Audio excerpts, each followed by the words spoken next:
Thank you. Well, folks, thank you for giving me the opportunity to speak to you. Look, Doc, thanks for the introduction. And, you know, we're only 22 days away from the most consequential election in our history, in my view, in recent history at least. Elections where the choice and the stakes are crystal clear, especially when it comes to the right to choose. And on January 22nd, 1973, I hate to admit this, but I was a freshman, 30-year-old freshman United States Senator. And the Supreme Court issued its opinion in Roe v. Wade, establishing a fundamental constitutional right to choose. Nearly 50 years later, on June 24th of this year, the court issued the Dobbs decision. A woman and all across the country, starting in my house, lost a fundamental right. I want to remind us all how we felt that day when 50 years of constitutional precedent was overturned. I'm going to use this mic if it's okay. The anger, the worry, the disbelief, the unbelievable fact that for the first time in our history, the Supreme Court didn't just fail to preserve a constitutional freedom, it actually took away the right that was so fundamental to Americans. It took away a right. And the fear that now that most personal decisions may not only be made by the woman and her doctor, but by politicians to make that decision. The Dobbs decision, the court practically dares women to go ahead and lead and be heard. One of the most extraordinary parts of that decision, in my view, was when the majority wrote, quote, "Women are not without electoral, are not without electoral or political power." Let me tell you something. The court and the extreme Republicans who've spent decades trying to overturn Roe are about to find out.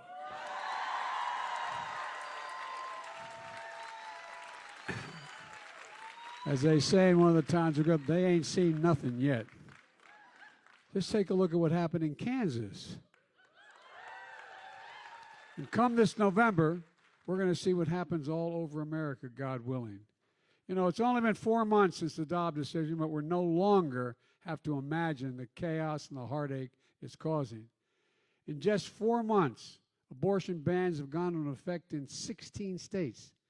26.5 million women of reproductive age already live in states subject to these bans. Today in America, there are women who have been turned away from emergency rooms while having miscarriages, losing wanted pregnancies, and told they need to wait until they are sicker before they get the care they need. And there are survivors of rape and incest who've been denied access to health services in their home states and been forced to travel to states that do provide that care. And there's so much confusion and uncertainty that doctors and nurses fear they could face criminal charges for just doing their job responsibly. Patients are being denied prescriptions that they've been taking for years for conditions like rheumatoid arthritis and osteoporosis, you know, because pharmacies are concerned that those drugs could also be used to terminate a pregnancy. So they're not giving them the prescriptions. That's not all. I've warned about how this decision risks the broader right to privacy for everyone. There's a thing called the Ninth Amendment that says there's a right to privacy. That's how it was interpreted back then. Well, guess what, folks? That's because Roe recognized the fundamental right to privacy that has served as a basis for many more rights that were to come and we've taken for granted of late. And they're ingrained in the fabric of this country. The right to make a decision, the best decision for your health, the right to birth control, the right that I pushed hard and it finally got changed, the married couples in the privacy of their bedroom, I'm thinking about the Dobbs decision. Imagine, well, I'll get to that in a second with Clarence Thomas. But the right to marry who you love. Look, folks. Justice Thomas said as much in his concurring opinion in Dobbs, writing, quote, "In future cases, we should reconsider all of this court's substantive due process precedents, including Griswold, relating to the whole idea of contraception, Lawrence, and Ogle-free. Look, folks, meanwhile, and I just want to make clear, I know you all know, but I'll make sure they're talking about the right to use contraception and the right to marry who you love. I mean, anyway, I don't want to get started. Meanwhile, congressional Republicans are doubling down on their extreme positions. Kevin McCarthy, the Republican leader of the House, has said that if they take control of the House, our work is, quote, far from done. He wants the United States Congress to pass a law that would ban abortion nationwide. Senator Lindsey Graham called for an abortion ban that criminalizes doctors and nurses who provide medical care for their patients in need. If Republicans get their way with a national ban, it won't matter where you live in America. So let me be very clear. If such a bill were to pass in the next several years, I'll veto it. But we can't let it pass in the first instance. Immediately after the Dobbs decision came down, I signed an order, and my administration took a number of actions to protect the access to reproductive health care, including emergency medical care, to protect a woman's right to travel from a state that prohibits abortion to a state that allows it, and to protect the privacy of sensitive health information, preventing states from tracking women or seeking help, because that's what some will do.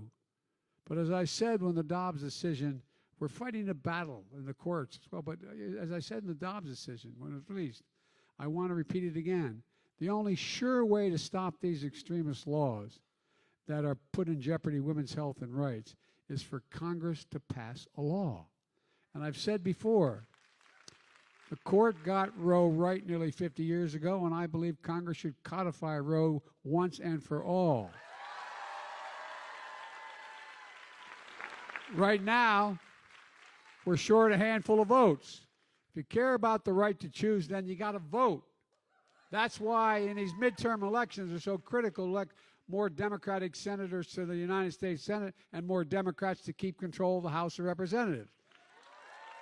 And folks, if we do that, here's the promise I make to you and the American people. The first bill that I will send to the Congress will be to codify Roe v. Wade. And when Congress passes it, I'll sign it in January, 50 years after Roe was first decided the law of the land. And together we'll restore the right to choose for every woman in every state in America. So vote. You got to get out the vote. We can do this if we vote. Folks, I also have a message for the young people of this nation. I've always believed that this generation, this young generation, represents the best educated, most talented, least prejudiced generation in American history. And that today we face an inflection point. One of those moments that only come around every several generations, where there's so much change happening technologically, politically, and socially, that the decisions we make now are going to determine the future of our nation and the future of your generation for the next 30 or more years. And it only happens once every 5, 6 generations. I know that you may feel like it's an added burden on top of all you've already been through. And this young generation, my grandchildren and children have been through. I'm not saying you have to shoulder the burden alone. The task at hand and the task ahead is the work of all of us.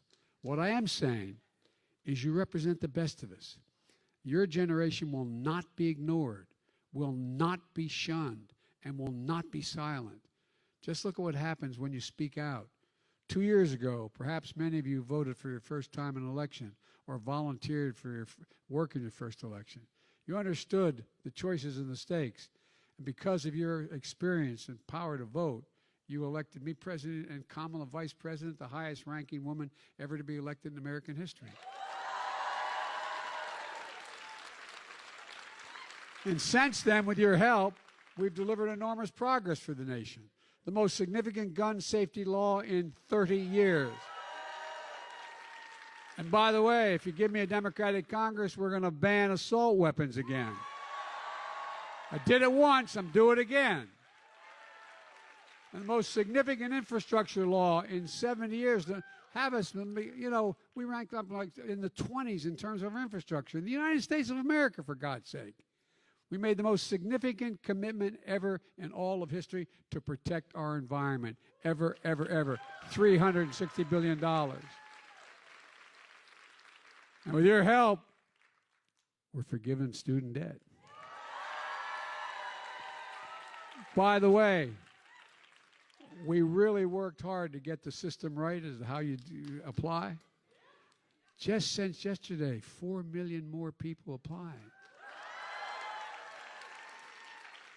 I'm keeping my promise that no one should be in jail merely for using or possessing marijuana. You should not be in jail.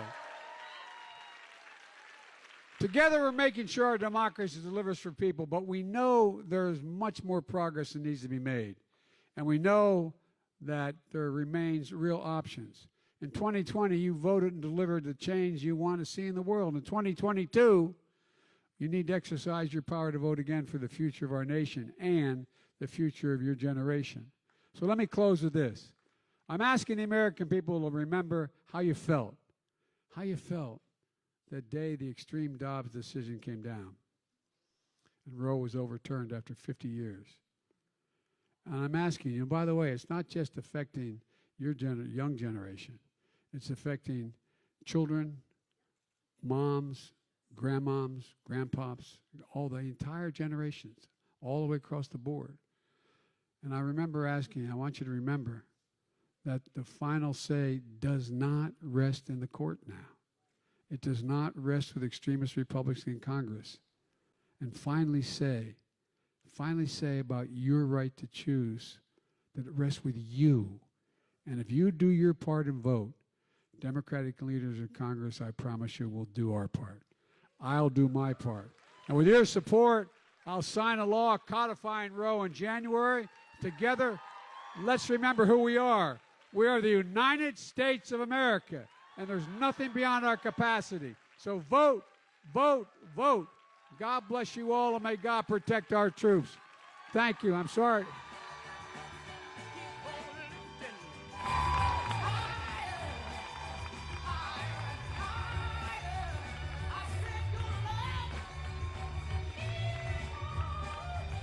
Apologizing for my back. My mother would be very angry. I was talking with people with my back to them. I apologize. So thank you all so very, very much.